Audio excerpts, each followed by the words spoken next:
Hey there YouTube, welcome to Big Mike Beard Wisdom. So today we're talking about storing a car, and it's about time for the G8 to get put away for the winter. One of the first things you need to do is prep your space, so wherever it is you're going to want to put in it. In this case, it's going in the garage. And you kind of need to know about how big it is. So I just took a tape measure real quick, laid it down so the back end's near the back, and roughly it looks like we're pretty close to about 197 inches, but might as well say 17 feet, just to err on the large side. Then, if we use the same fuzzy logic, we add in just a couple extra inches on this side, come over this side, eyeball it to about there, so it looks like maybe 6 and some change, but let's call it 6.5 to be safe. So we know we need a 17 foot by 6.5 foot space just for the car to sit there, not for space to maneuver around the car. Using the hose in the shop vac as like a, an eyeball barrier for the storage cabinet, I lay the tape down again. And you can see 17 feet's about right here, which should be just about perfect for me to have the snowblower with a little bit of wiggle room in order to maneuver around. So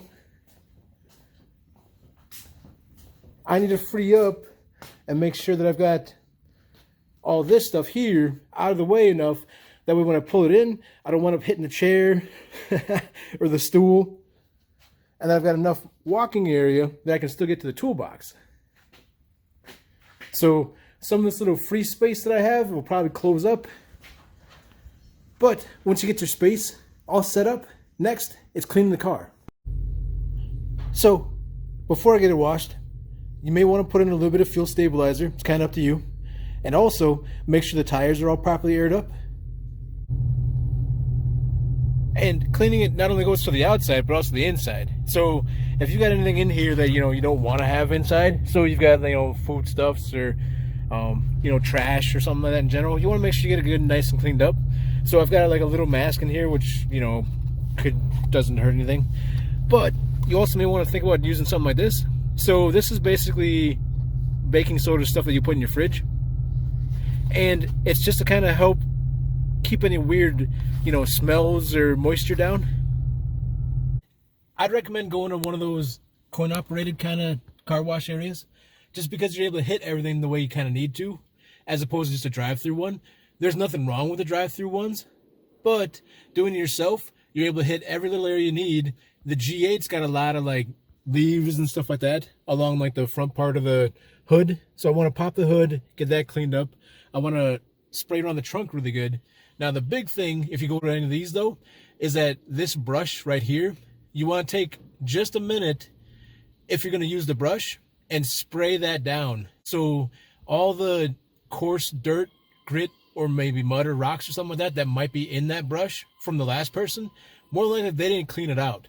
So if you take 30 seconds even just to spray down that front part of the brush with the water gun, you might save really scratching up your paint. Once you've got the tires aired up, fuel stabilized or not stabilized is up to you.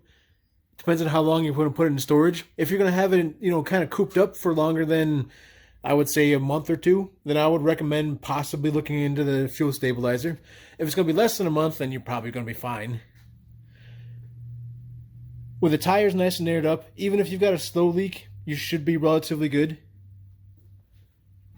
Now, if you've got one where as you're airing it up, you hear the hissing, then you definitely aren't going to be good. But that's where having little things like an air tank might help or something like that. But it gives you something to anticipate.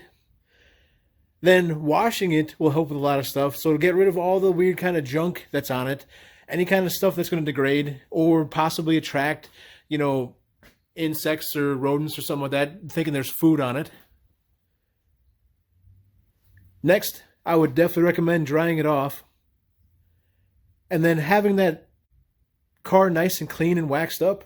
Should you walk by and swipe against it or something like that, you've got less of a chance of, swiping dirt into it. So if it's a car that you particularly like, You know, that way you don't mess it up and then you kind of hate yourself a little bit for doing it.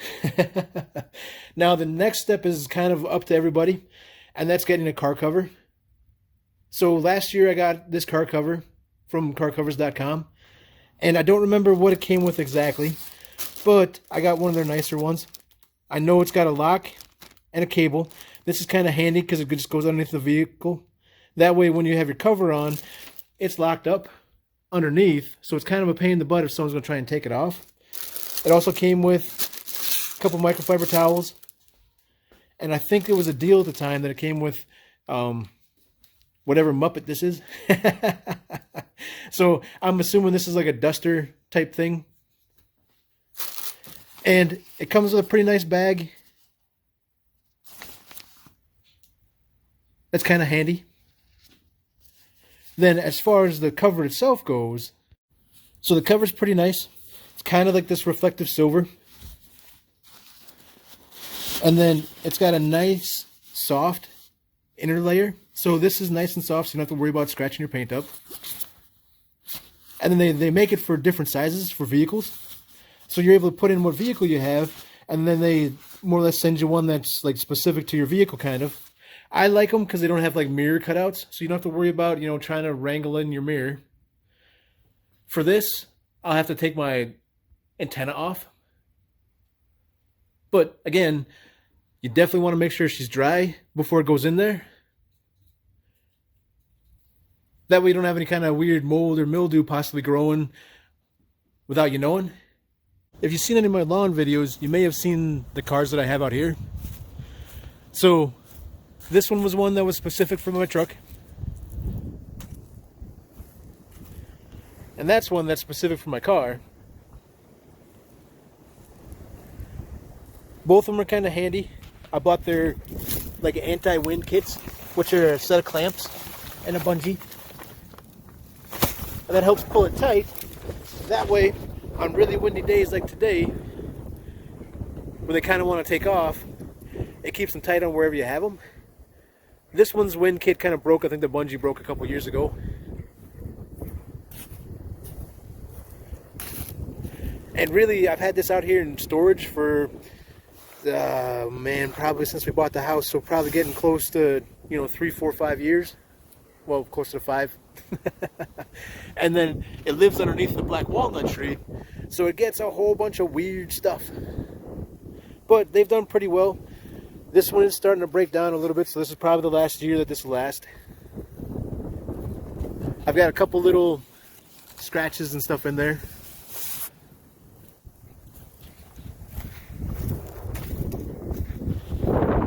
The truck one has been interesting. The truck's only been out here about 2 years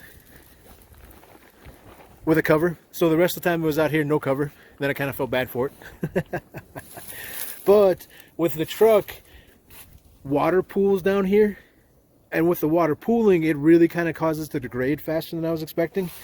And then also with the tailgate, sometimes the tailgate, I would let it down in order to kind of drain out. And then that's caused ripping. So that's not, their fault. That's mostly my fault. So, but like with the water pooling in here, what I would do is I would kind of reach up in there, grab it, and kind of pull back to try and get the water out. That way you lift it up, create a nice path for it to go down. And that's kind of torn over the years. So this year I got to come up with some sort of trick for this. But both these covers came from carcovers.com. And both of them have done, I would assume, really well for what I was expecting. Much better than some like the canvas ones I've used in the past, where they're kind of just cheap canvas ones that I was worried was going to scratch the paint when you put them on. But having that nice soft interior on these really kind of puts me at ease a little bit. And a lot of times, if you go on their site and you're like, oh my God, it's so expensive, it's kind of one of those things where you wait for a sale. They tend to have a bunch of sales. I think every time I've bought something, it's always been a sale of some type. But I do like it. This will be going on the G8 just as soon as I dry her off. And then that way, in case something happens, like as I go to stow stuff away or I walk by or, something should happen to bump into it, at least there's an extra protective layer to help protect it. Just that little bit more. Is it going to stop anything from, say, like the bed frame falling down and denting it? No, but there's a chance it's going to help with any kind of scratches. So anything I walk by with, if I get a little bit too close with a snowblower, hopefully it'll help protect it from that. But it's kind of up to you whether or not you want to use that. Each step of doing a car storage is kind of like, it depends on how long you're going to be storing it for and the reason why you're storing it. So, like me freeing up extra space, that way I've got room to walk around it, is because in my garage, I kind of still need to use it as a garage. But if you were just putting this into a storage unit, then measuring the car out, you would know what size storage unit you would need in order to put the car in, and hopefully wiggle your way out of the car. And then a quick word to the wise. So if anyone's got a newer vehicle, one that's equipped with OnStar or a telematics module, so like a satellite-based system where it communicates with, the car's position or something like that, it's one of those things where you want to be careful for that. So you may want to either disconnect the battery or have a charger on there.